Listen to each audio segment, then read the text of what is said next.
Welcome to LOA Today. I'm Walt here with Alyx King. Today is Wednesday, April the 10th, 2019. It is 8 a.m. in New York. It is 5 a.m. in Los Angeles. It's 1 p.m. in Los Angeles. I'm sorry, in London, rather.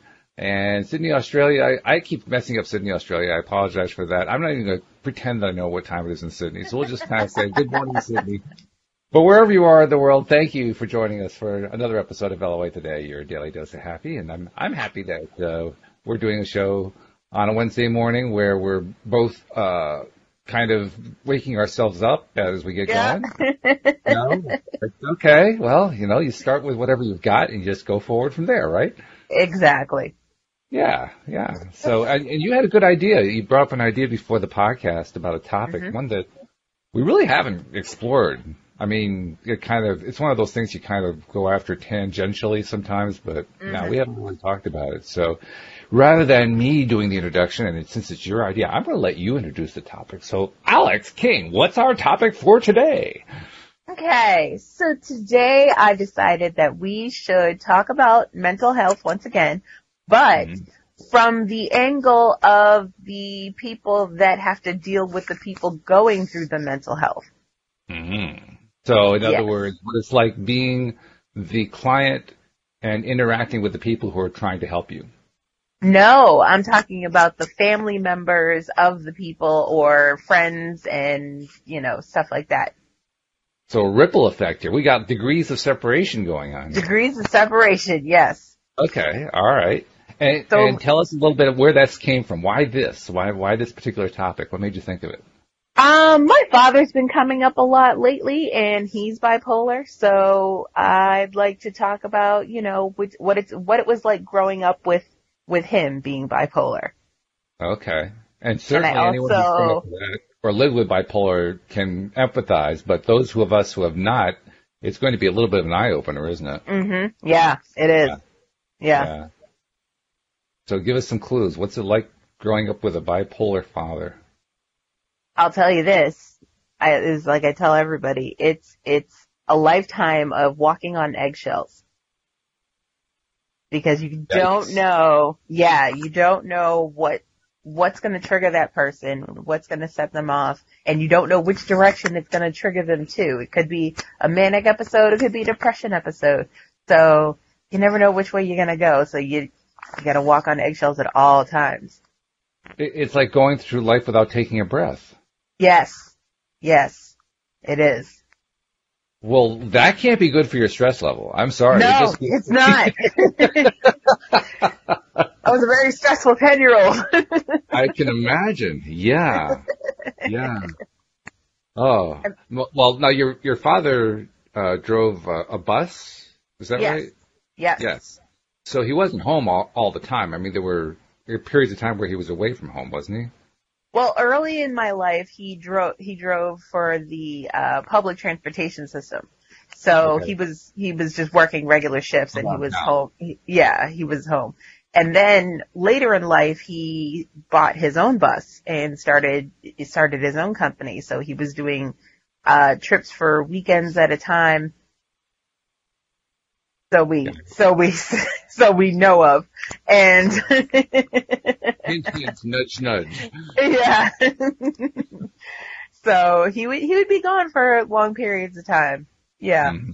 So it was like, so those were like the breaks. Yeah. It was like, that would be the breathing spell. That's when you actually get to do your breathing. Yes, exactly. Yeah. It's like, I had fun this weekend. What was different? Oh, Dad wasn't here. Okay. That sucks. I mean, it does. I know that there's so many people who go through life with either a dysfunctional mother or a dysfunctional father or both, or don't even have a living mother or a living father or both. And so, I mean, there's plenty of stuff to go around in that sense. But even so, that's got to be tough to actually have a living father, and you can't really relate to him as a father. You have to relate to him almost like he's a patient or something. Well, he had his moments, like when he would have his manic episodes, and he'd do things like, oh, I'm so excited. Let's go, let's take a trip to Connecticut and go to Red Lobster. And we're like, Cheddar Bay biscuits, let's go. So there were moments like that in my childhood that were fun. So, which is why you didn't realize there was a problem, because, you know, you had those moments in between. Yeah. And that's confusing. I mean, it's going to be confusing for anybody, but it's especially going to be confusing for a kid. Yes. And it wasn't until I was probably 12 or 13 and my father was hospitalized because my mother just couldn't take the fact that he wasn't on his meds anymore. She just couldn't take it. So she had him hospitalized to get him regulated for medication and everything else. And then I realized, I was like, wait, why are we visiting Dad in a hospital? What's going on? I'm so confused. And then that's when we were finally told what was going on and how he is and why he is the way he is. So is it standard protocol within the mental health field to simply volunteer, okay, we're going to give Alyx and her siblings and other family members who need it counseling to help them understand what's going on here, or are you kind of left on your own, or, you know, how does that work out? No, they usually, I mean, nowadays more often they offer family counseling and caregiver counseling. And so, but it wasn't like that back in the day. They were just like, if you want to tell your kids, but we're only talking to the patient and whoever brought them here. Okay. So you were pretty much left to fend for yourself unless your mom was able to bring it up and talk about it with you. Which I'm guessing that she probably tried to do. She did in her own way. She tried to explain it, but like, what do you say to a 10, 8 and 7-year-old? Yeah. Yeah. Especially when you don't fully understand it yourself. Right. Which makes it even harder. Exactly. So how did it, from what you can remember from that age, how did it affect you? What was your experience with it? I just remembered never trying to make my dad angry. That was a majority. That's not true. There are some kids who actually do try to make their parents angry, but most, I don't think you have to have a bipolar parent in order to not want to make your parent angry. That's probably standard for most kids, I would think. Yeah, but that's where the walking on eggshells things comes in handy. Yeah. So it's like any little thing could tick him off. So it's like, all right, I want a snack, but dinner's almost ready. Do I ask him, or is he gonna flip out? And then it's like, never mind. I'd rather not even find out. So. And was body language a clue? I wouldn't say I noticed it back then. I would probably notice it now. But back then, that was too subtle. Yeah. So, yeah, you were basically tossing dice. Yep, rolling the dice every time. Is it coming up snake eyes, or is it coming up craps? Which is it going to be? It's going to be one or the other, or something in the middle. You could have a point to try to hit, and then you're still walking on eggshells, wondering what's going to happen with the next throw of the dice. Exactly. It's like anytime you had to ask him a question, like if one of my friends wanted to come over, I'm like, ooh, you ask him. No, okay, all right. So, how were there differences between the way you experienced this and the way your siblings experienced it? I'm sure, because me and my brother were talking one day, not about my father, but it's something totally different. And he saw it totally different from the way that I saw it. And I was like, you don't remember this happening? He's like, I do, but that's not what happened. I was like, oh, come on. You were right there. So I'm pretty sure that we all there's 3 different stories to how things went down. Which makes it even harder because now you can't even relate to the same situation because you have 2-3 different experiences of it. We have 3 different experiences, but it's still a generalized, experience. So there was some overlap anyway. Yeah, there's some overlap. Like we all knew what happened. We just internalized it in different ways. Yeah. Okay. All right. Do you think it affected your relationship with your siblings? Yes. I do remember there was an incident where me and my father were at our wit's end and I couldn't take him anymore. So I was like, I'm moving in with my grandmother And my brother came to me and he said, please don't leave. I don't want to be, because it was always me and my brother against, versus my sister. My sister was like, she was the middle child, so she had her own thing going on, and so it was always me and my brother. And so my brother came to me crying, and he was like, please don't leave. I can't handle him by myself. And I was just like, I can't. I gotta go. I can't do it anymore. And I was probably 16 at the time. And you're older than your brother, younger than your brother? I'm the oldest, yeah. You're the oldest, okay. Mm-hmm. Yeah, so I can see if he's the youngest, that would make it even harder for him. Yeah, because there is a pecking order when it comes to dealing with a parent. Exactly. Yeah. Yeah, I'm oldest too, and I understand that. Mm-hmm. You're the practice child. Yes, that's right. That's exactly what you are. We'll just try it out on him and see what happens. Yeah. Exactly. The youngest doesn't get as much flack as we did. No. They're like, the other two went through it and they turned out fine. So yeah, let them do it. I got to ask you, what's the age difference between you and your sister? Me and my sister 2 years, and me and my brother 3 years. And my sister and I are a year apart, and my sister went through, now we didn't have bipolar parents or anything like that. Yeah. But my sister went through all kinds of hell because we were only a year apart. Not so much because my parents were doing anything bad to her or anything like that, but more because I tended to do better academically, and she would get the same teachers as me, and so she'd always, in their eyes, fail to live up to the expectations, and plus she felt that sucks.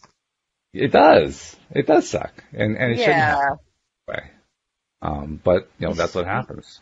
You shouldn't be compared to anyone because you are the only you that there is and ever will be. Exactly. Yeah. But that's what people sometimes, very often do actually, and still do, I think. Not as much as perhaps in the past, but it still happens. Yeah. Mm-hmm. People still do it. Yeah. And add in the fact that my sister felt like my dad spent more time with me than with her.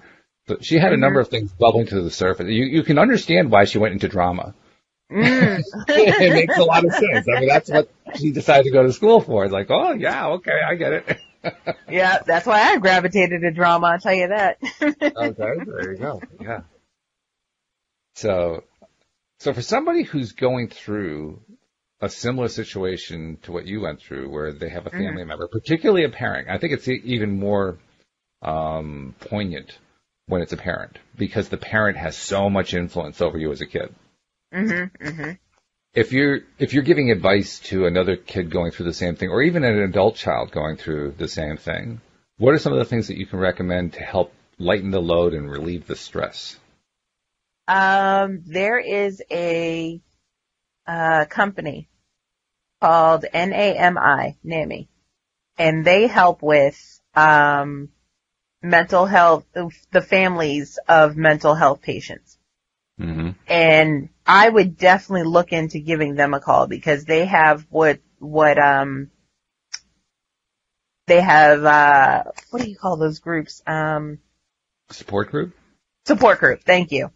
Yes, they have support groups that you can go to. They also have counselors that will talk with you about what you're going through, and because even though the person going with the mental health issue needs therapy, you also need therapy in dealing with them and dealing with your own issues about dealing with them. Yeah, so get help for yourself and for your family member.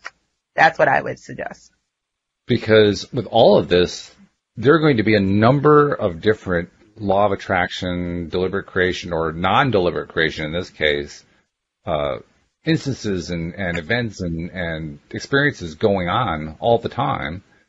And if you don't address them, they're going to continue. And they could even get worse because the vibration keeps getting bigger and bigger over time, right? The more that you focus on things. So it can actually kind of spiral out of control. So this is like really important to address. You can't really turn a blind eye to it, can you? No, you can't. You can't. And also, I would also remind them that it's not your fault. Always remember that it's not your fault. This is not your issue, but you are in it. So just remember that.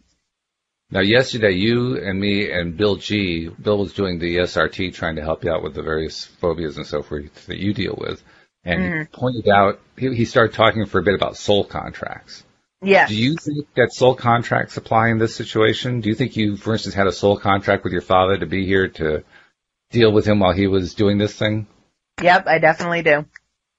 Because, because I needed to learn the lesson in how to deal with his situation, because later in life it was going to come up in a relationship, and so that was the lesson that I needed to learn, so I could learn how to handle myself learn that I did not prefer that in a relationship.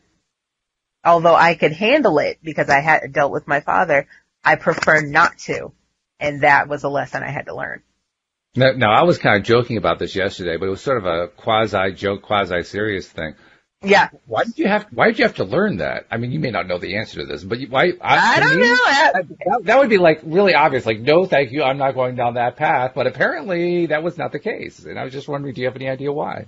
I feel like your soul sees the big picture and how your whole this time around is gonna go. So you say, okay, you're gonna hurt my feelings, you're gonna do this to me, you're gonna do this to me, but it's all gonna make sense in the end. So that's how I feel like soul contracts are drafted. Well, I'm glad it's gonna make sense in the end, because quite honestly, most of the time I'm just confused whenever I talk about them. So this is a good thing to know. It's like everything I go through that I don't prefer, I always ask myself, okay, what was the lesson here? That is the key, knowing what you don't prefer, learning what you don't prefer. Yes. Sometimes we have to do what Louise calls the 2x4 rule in order to understand what it is that we don't prefer. Yep. We try to avoid the 2x4s with spikes. Those are even more painful, but just a little. It's amazing how often we will just keep doing the same things over and over and over again. And expecting different results. Expecting different results, yeah. Which is insane. Exactly. Insanity. Definition of insanity, yes. At least according to the 12-step groups, and that's one point I totally agree with them on. That really is insane. And we see it all the time. It's in all aspects of life. Yeah. It's amazing when it pops up.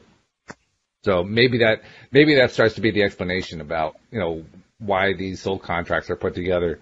Maybe not so much because of, well, I'm going to get hurt and I'm going to have this happen to me, I'm going to have that happen to me, but rather this is the kind of situation that can come up. That's the way I look at it, because I don't really like the idea of, well, this is going to happen to me, because that's a self-fulfilling prophecy. So I suspect if there are soul contract negotiations that go on in the non-physical world, it's probably not, well, I'm going to get hurt on November 27th of 2084. No, it's like, no. I think it's much more, well, okay, I'm going to go in this direction where I've got, these kinds of risks going on, and I could see potentially I could perhaps make this kind of mistake or that kind of mistake. So I need people to help me, cover the route and figure out how to deal with it once I get there. Exactly. Yeah, that would make more sense to me. But I also believe in good soul contracts, because I believe, you're like, all right, you know what? This time around, you're going to be my soulmate, but not the only one. If that's what you choose. Hence the bit about the 85-year-old sexual deviant that the Bill was talking about yesterday. Hence the rate in STDs in nursing homes.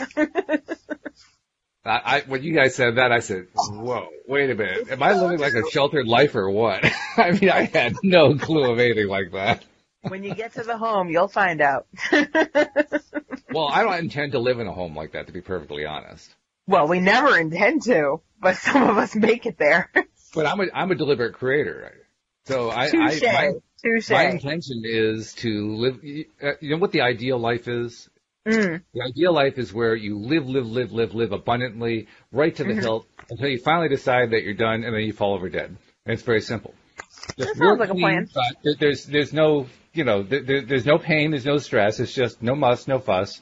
Yeah. We're just going to have a great time. We're going to love life. Everything's going to be wonderful, and then we're done. Yeah. I like it. Yeah. Okay. That to me is the ideal. So, yeah. So if any of our listeners are walking along about, 50, 60, 70 years from now and you see me lying by the side of the road, you'll know what happened. It's like he lived a full life. He was done. Yep. I'll carry a little business card in my pocket that says, I'm done. I'm done. Walking around with pocket DNRs. Okay. That's what we're doing. Right, yes. Oh, good grief. That's funny. But seriously, let's get back to what the real issue is. The real issue is a serious issue, and it's an issue that a lot of people deal with. There are probably, too, and you may know this better than I do, there are probably a lot of people who deal with undiagnosed situations. Oh, yes. Yes. And that Definitely. probably causes even more stressful situations because now there's no help, at least until somebody figures out what's going on. Yeah, something has to go horribly wrong for someone to get noticed because people go under the radar so often. Which will eventually happen. I mean, that's also, that's one of the beauties of the law of attraction. The negative spirals out of control and then comes to a crash and like, geez, there was something negative going on there. That's how we notice these things. But if you're in the middle of something, you're living with X, whatever X is, some person in your life, and we see posts about this on Facebook, a variety of different things. Of, somebody who gives you a hard time. I saw one young woman who had posted about how there was this person from earlier in her life who had abused her and had treated her badly, and now he had physically attacked her, and the police didn't believe her, and all this other stuff. And I mean, aside from the fact that the guy behaved like a criminal, which is certainly an important thing, Yeah. it sounds like there was something like this going on in the background. I mean, most people, I'm not saying there are no people who decide on becoming the Marquis de Sade, but most people don't make that their first choice. Right. So, And I don't think it's like a regular decision that you just make while you're walking down the street. I want to grow up to be an abuser. Hey. No, that's not the way it goes. Yeah, there's clearly something off and undiscovered and even worse, when it is discovered, there are people who choose not to stay on their medication. Or the idea is they take their medication and they feel better so they don't feel like they need it anymore because they feel like they're fixed. And it's like, that's not the case. You feel better because you're on your medication, but they don't see it that way. So they stop taking their medication and then they start acting the way they were before, and it becomes another problem in the family. So both of those are bad situations. But let's go back to the first one, because I can imagine there are probably listeners, people tuning in, people who are listening to the podcast recording who are saying, there are certain people I can think of in my life, or a certain person in my life who I've often wondered about them. But I don't feel like I'm in a position where I can do anything about it. I don't feel like it's my place to take them to the hospital or get them treatment or something like that. And yet they're impacting my life. What do I do? What do you say to somebody like that? What do you do when you're you feel powerless? You feel like it's outside of your control, but you also know it's affecting you. And I think it's probably what happens in the vast majority of cases where people are posting about stuff like that on Facebook. Somebody who's treating them badly or whatever.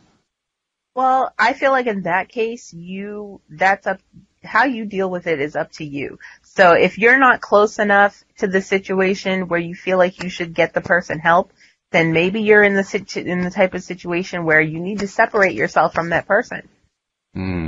Yeah. Because they're not conducive to your mental health.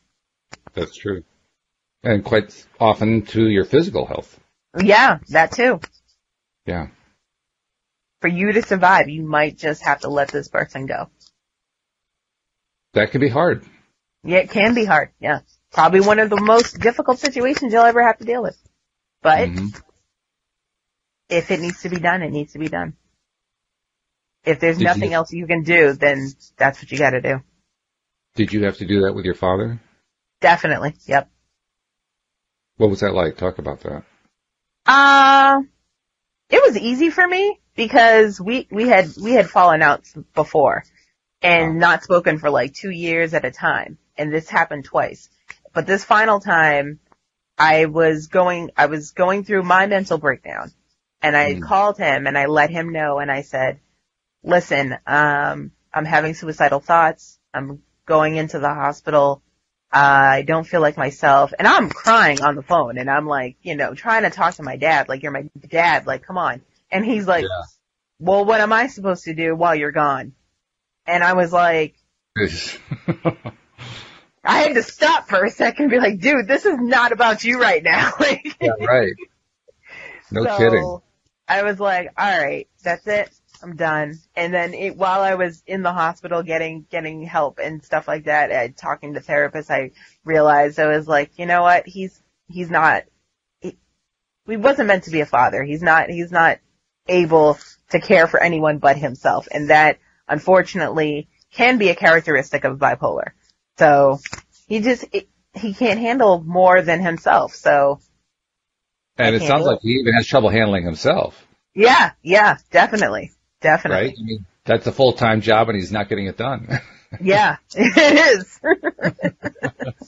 It's like two jobs because you have two personalities fighting for each other. It's. Oh yeah, that's true. Yeah. So.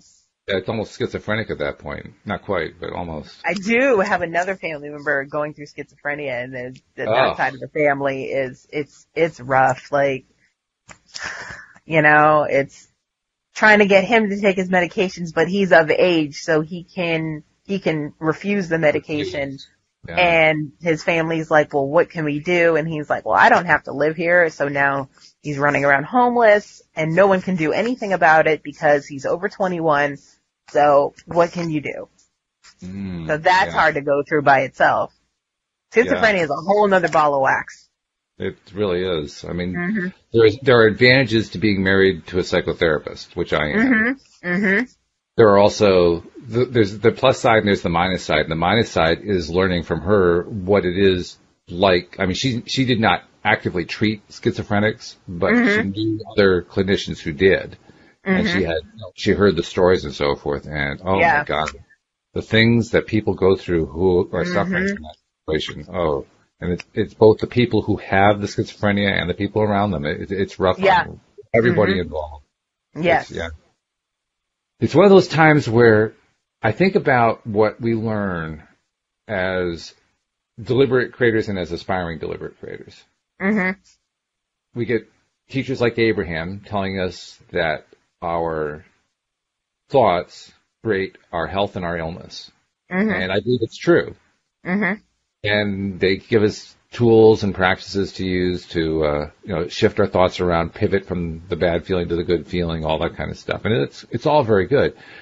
And yet even they acknowledge there are times where the gap between the negative place you might be in and the positive place you want to get to are so far apart that you can't get there in one leap. You have to kind of take it one rung of the ladder at a time. Baby steps, Those little baby steps, and which I think is the right thing to do and to say, to advocate that.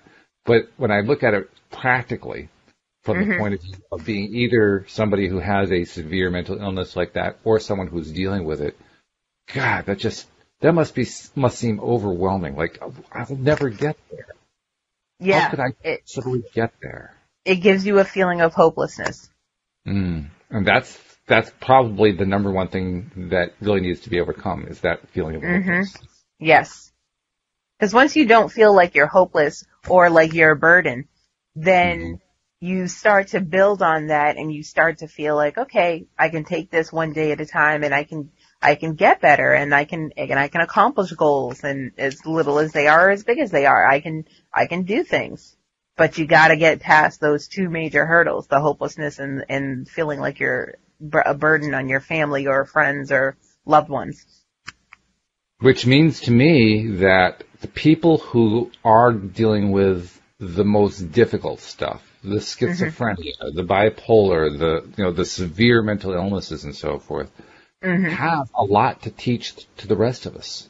Yes. Because we all have situations where we feel hopeless, but they feel extremely hopeless. So anything that someone who's going through that can tell the rest of us about, well, here are some ideas about how to get hope back. That's pretty big time advice right there. Mm-hmm. I totally agree. You've been dealing with your own stuff. I mean, you've itemized the list before, and I think it's like anxiety and agoraphobia, and you were diagnosed bipolar, but now you're pointing out to me before the show that, well, that was because your dad was bipolar, and so now you're saying to the psychiatrist, wait a minute, hold on. Now, don't give me diseases I don't need. Right. Let's not add to the list. Yeah, exactly. I was diagnosed with bipolar at the first time I got diagnosed with anything. They were like, oh, your dad's bipolar? Okay, so it must be bipolar. Throw these meds at her. She'll be fine. And after a couple of years and getting tested and all this stuff, that's when they realized it's not bipolar. She has Asperger's. And how those two intertwine, I don't know, but that's what happened. And I mean, I have Asperger's on top of like 4 or 5 other different mental illnesses. So it's a fun bag. It's like Sean Inker says, he meant this in a humorous way, and it is humorous when you look at it from the abstract point of view. He says, if you go into a therapist, we don't want you to come out with one mental illness. We want you to have 10, so you keep coming back over and over again. Pay for the house in Bermuda, you know? Yeah, gotta keep the business going. Which is a sad truth. That is what happens very often in the mental health field. It's one of those fields. There are a lot of fields where ethics play an important role. To me, that's one of the biggest ones. Because it's so easy to cross that line if you're a provider. Yeah, it is. It's so easy. I mean, interestingly enough, though, this is something I picked up talking to Joel Elston, who's told a lot of stories on the show about, psychiatrists that he's met and people who are in the field who are regularly working with people who have severe situations. And I remember one time he was telling me a tale of 2 psychiatrists. One psychiatrist was one who made it his mission in life to see as many patients as possible in a day. And he wasn't spending time with any of them. He was a pill dispenser. Yeah. And in his private conversations away from his practice, he would brag about how much money he was making and how successful his practice was because he was just dishing meds. On the other hand, the other psychiatrist Joel was talking about was a good friend of his who wouldn't do that on his worst day. And more importantly, is dedicated to getting people out of their mental difficulties as fast as possible. Yes. What's sometimes called the grow or go syndrome. Right? Yeah. And boy, oh boy, those are they're almost diametrically opposite. They are, yeah.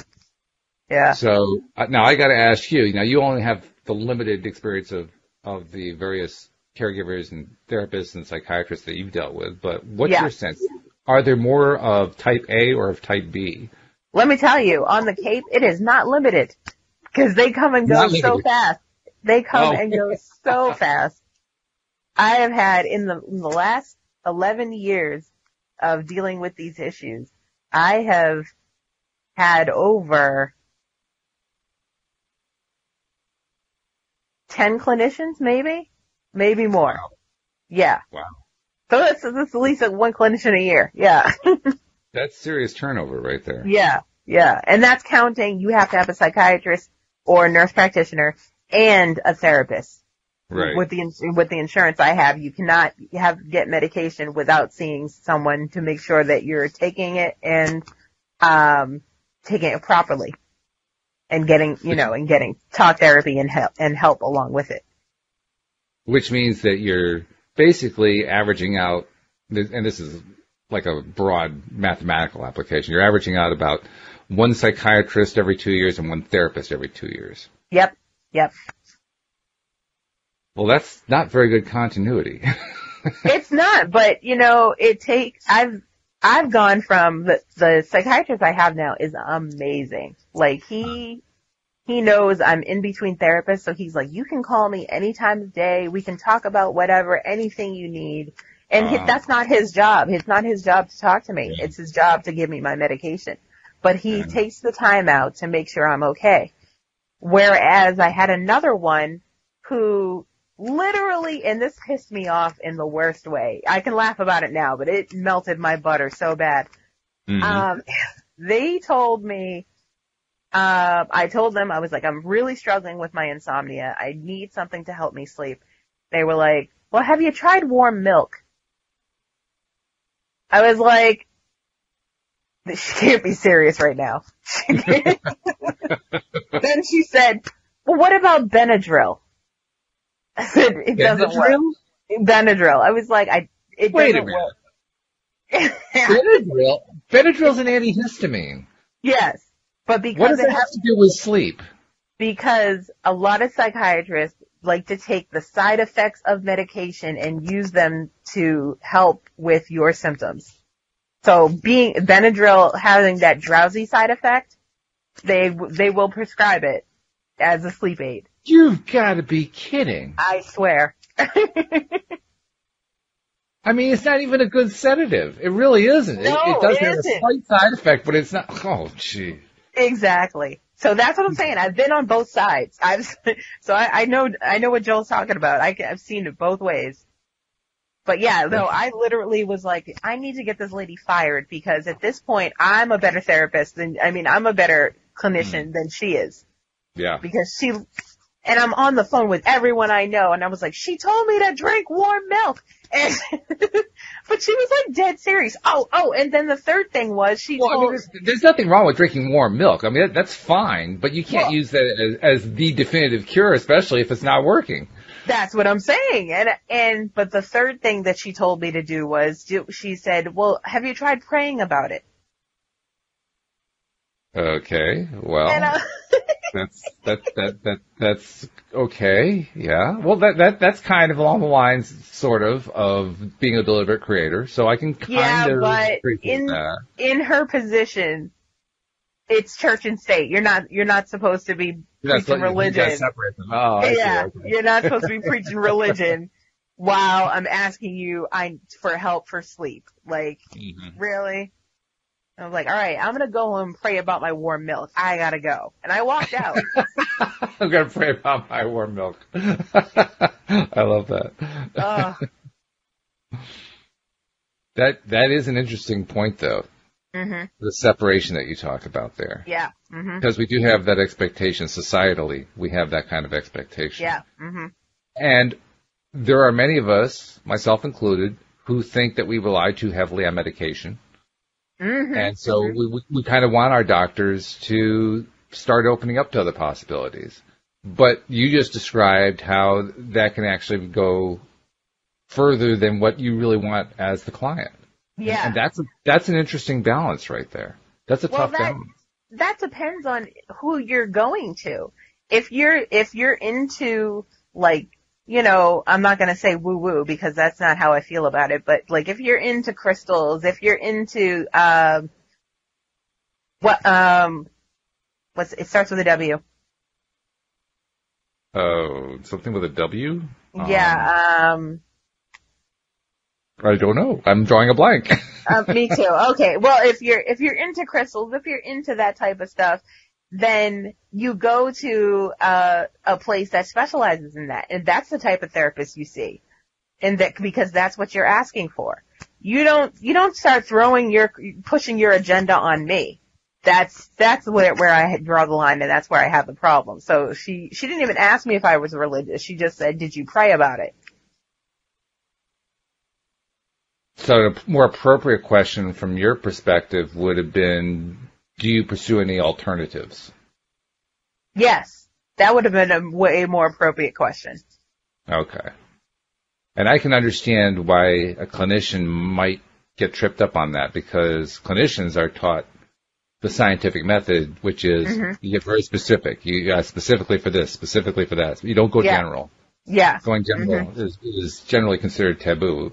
Although fortunately not all physicians adopt that viewpoint, and they end up getting information quicker as a result. But they're trained to look at very micro level detail. Wellness. So that was the W word. Oh, a wellness person. Yes, right. Yeah. Okay. Well, all right. You brought it up, so I'm going to bring it up too. Because this is my stuff, okay? Uh-huh. I am convinced that we as a society are far too focused on sickness. Okay. And we need to focus far more on health. Mm-hmm.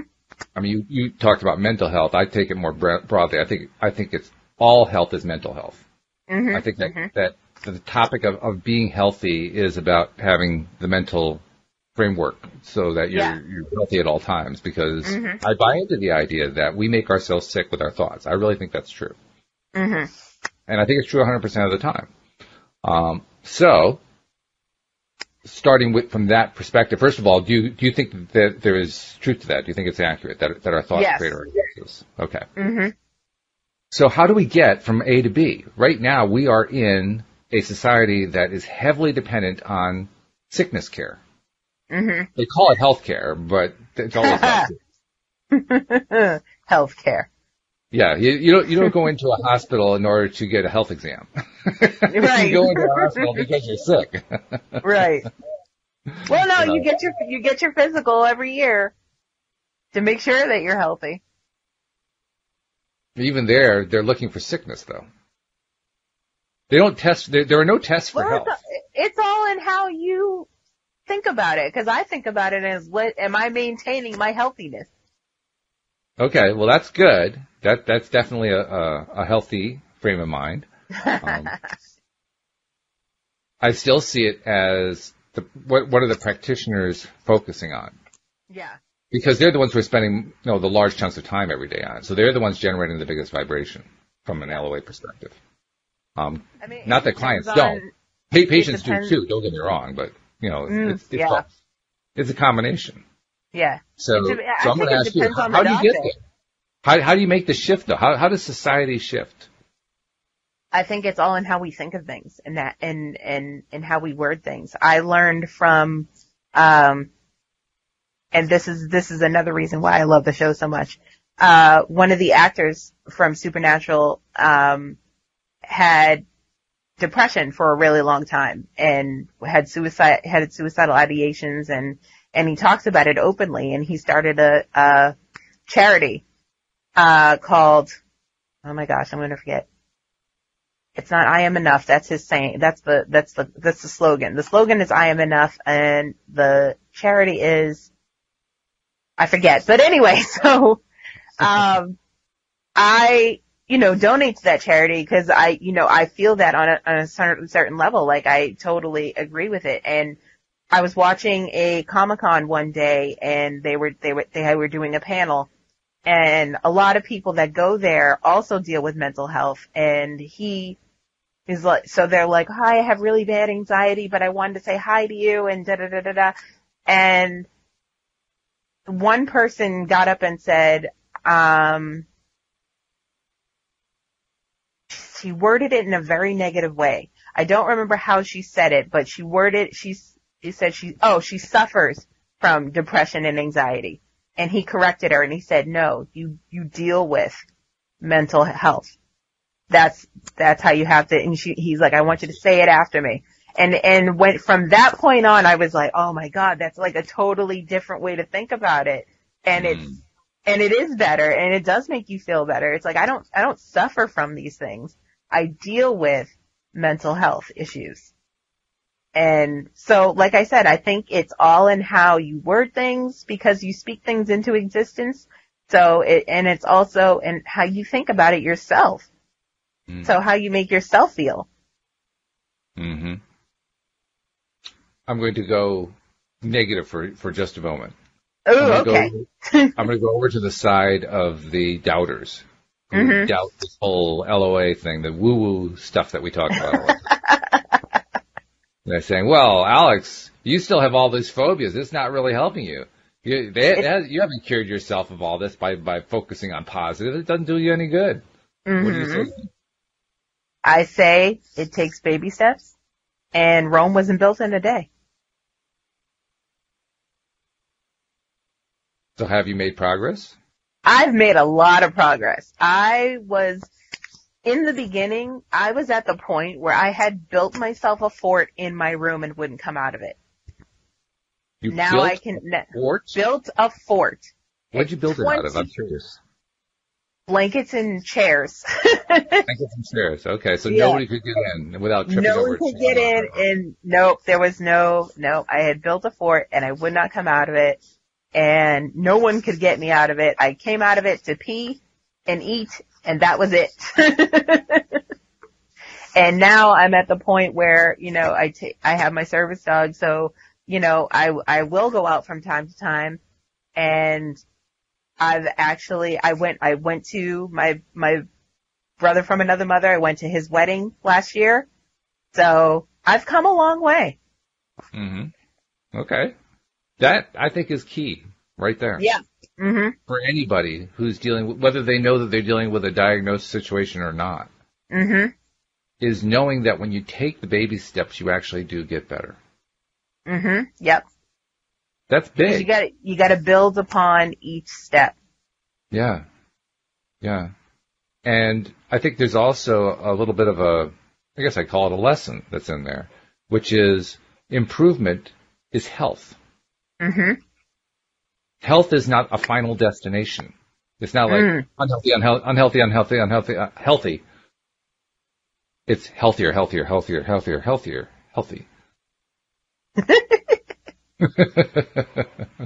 I like it. Because otherwise you can get defeated really easily. That's what we were talking about earlier. Yeah. Who's in that really depths of depression, they can't see any hope of getting there. The idea of baby steps seems overwhelming. It's like, yes. Yeah, I could take baby steps all I want to. I'm not going to crawl out of this. This is like far more than baby steps can handle. That's the feeling. That's the feeling. That is the feeling. But I will say, from where I was in the beginning and to where I am now, I no longer deal with depression. Which is great. Yes. Were you diagnosed with depression, or was just something you experienced?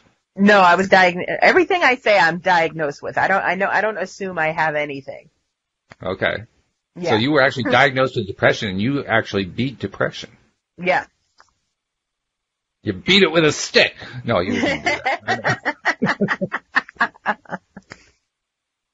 But you overcame it. Good. I overcame it, yes. So now, if we wanted to turn that into the positive phrase, what did you replace depression with? What became the new state of mind?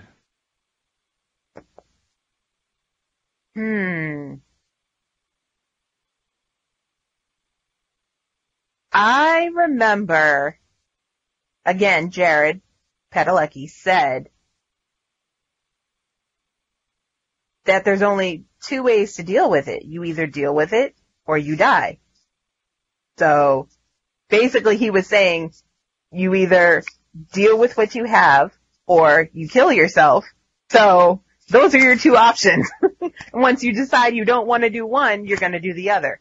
So I decided I didn't want to kill myself, and from that I built upon that and decided I'm going to deal with it. So I think we can honestly say then that you left depression in favor of life. Yes. That's really the positive phrasing right there. Mm-hmm. You chose life. Yeah, I chose life. Okay. That's good. Hooray. Yeah, thank I'm you. glad of that. We wouldn't be doing a show if you hadn't chosen life. That's really good. That's true. That's true. What other, are there others that you have overcome and moved away from the diagnosis, and the diagnosis no longer applies? Nope, everything else still applies. Everything still applies. Okay. So there's a lot more progress to be made, but a lot more. You've proven that progress can be made. Yes. You've experienced it. Mm-hmm. What does that experience do for you? I know I'm supposed to feel proud, but I feel like that's just... It's what you feel. You feel what you feel. It doesn't, it's not up to somebody else. Well, that's what the therapists are telling me. They're like, aren't you proud that you did this? And aren't you proud that you did that? And I'm like, no, I just feel like it just needed to be done. So I did it. Like I don't know. See, I'm not going to put a word on you, but I am going to put a word on you because I want to go in a different direction. If I was going to say that you had to pick a word, I wouldn't have said proud. I would have said relieved. Okay. I can take relief. Because relief actually is what you were looking for. You wanted relief from that depression. Yeah. And you got it. Definitely. Mm-hmm. Hooray. You got the relief. Oh, so true. Now, I can't honestly say that was original. That I get that from Abraham. That's the Abraham. Yeah. Mm-hmm. Whenever we're trying to move away from something we don't like, what we want is relief from that thing. We want to feel relieved of the burden of whatever that thing is that we definitely do not prefer, and we're 100% certain we do not prefer it. Mm-hmm. We want the relief. We want to feel better. That's really what it's all about, I think, is finding that relief. And you found it. So that's really good. Which means you can find relief on the other stuff, too. Yep. It's just a matter of time. That's the takeaway. Yep. I think it's, okay, I did it with air. Well, I can do it elsewhere, too. Mm-hmm. Steve Rawls tuned in listening to us. He says, celebrate the shit out of it. That's the big one. Hi, Steve. You can always count on Steve to just ruin the rating of the show just by bringing in the swear words. I love it.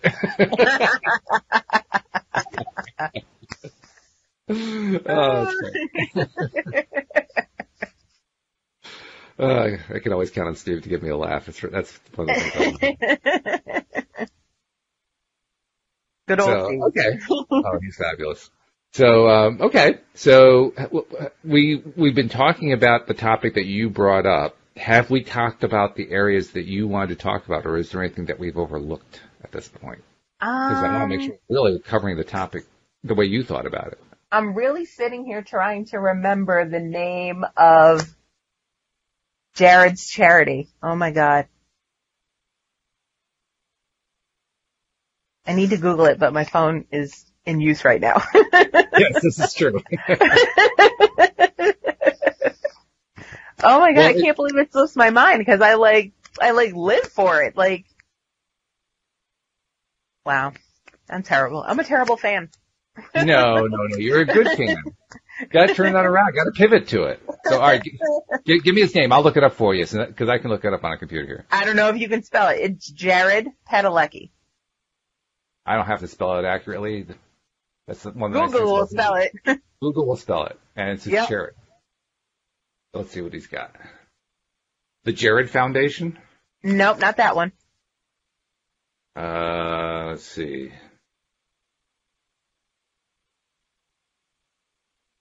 I definitely gave a name that confused Google.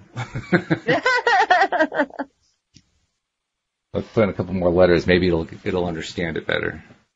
Padalecki, charity, supernatural, always keep fighting campaign. Yes, the always keep fighting, AKF, always keep fighting. There it is. Oh my God, that would have bothered me all day. It's one of those things that would have interrupted my nap, and I wouldn't have been able to sleep. Well, that's really critical because sleep is one of your issues, so we got to make sure that we keep those. Exactly. Those I don't like having anything hanging over my head before I go to sleep because it lingers.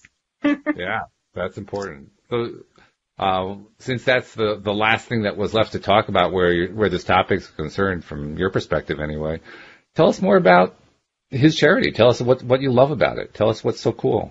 Well, it started off as him talking about his mental awareness and what he was going through and how even though he, you would think he would be the happiest person on the earth because he'd make so much money shooting this show and doing a show that he loves so much with a great crew and close family and stuff like that. And he met his wife on the show and they have great kids. He still suffers from depression. So that was his thing is it doesn't matter where you are in life or who you are, you can still deal with different mental issues. So that was the beginning of it. And then it made Supernatural this Supernatural went into mental awareness overload. So now it has 4 or 5 different charities that they do. So they do like fun runs. They're doing the Boston Marathon in honor of their charity, and they also started and I wanted to be a part of this, but I couldn't afford to do it. This suicide hotline for Supernatural fans, and you can volunteer to do it for a year. But you have to be trained in how to help someone who's contemplating suicide. Obviously, you can't just jump on the phone and go, yeah, but Supernatural's on, so everything's fine. So, that's probably not your best approach. No. Especially now with the show being canceled, I'm sure the phone lines are going crazy. But so they started this suicide hotline, but the thing is you have to pay $250 to be trained in first aid and all that stuff. And Unfortunately, I can't afford that, but I still wanted to give back in some way. So I do buy the T-shirts, the Always Keep Fighting T-shirts. I have like 5 of those, and yeah, so that's another reason that I love the show, is the characters and what they stand for and everything else. So I'm going to play devil's advocate. This is the last question probably for the show, but I'm going to play devil's advocate for a minute. Always keep fighting. Fighting suggests to me resisting. So what do you think about that? The name of his campaign is Always Keep Fighting, and it makes me think, well, then it's going to be an ongoing fight. Well, it's always keep fighting for life.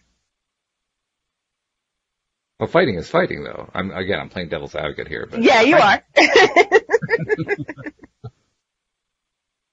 It's just, when you decide to choose life as opposed to, going out suicide-wise, just always keep fighting.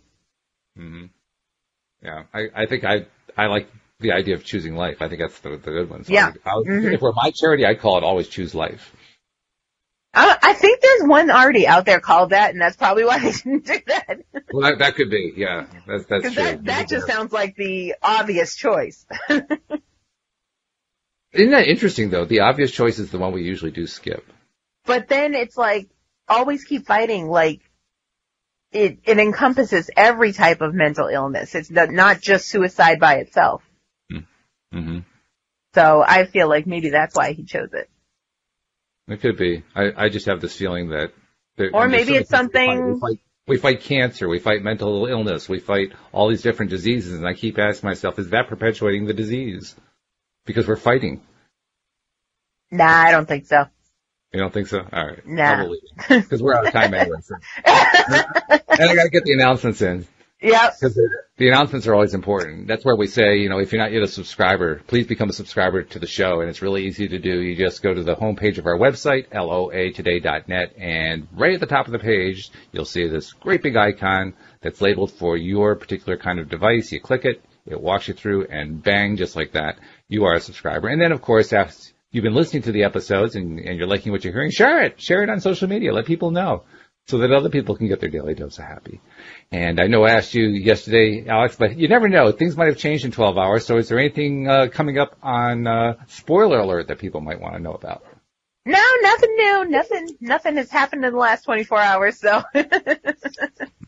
Supernatural hasn't been, they haven't decided that they're going to add an extra season or something like that, so we haven't had that. You know what? A lot of people are signing petitions and trying to get it back, but it's like the actors have been doing this for 15 years. Let them have their break.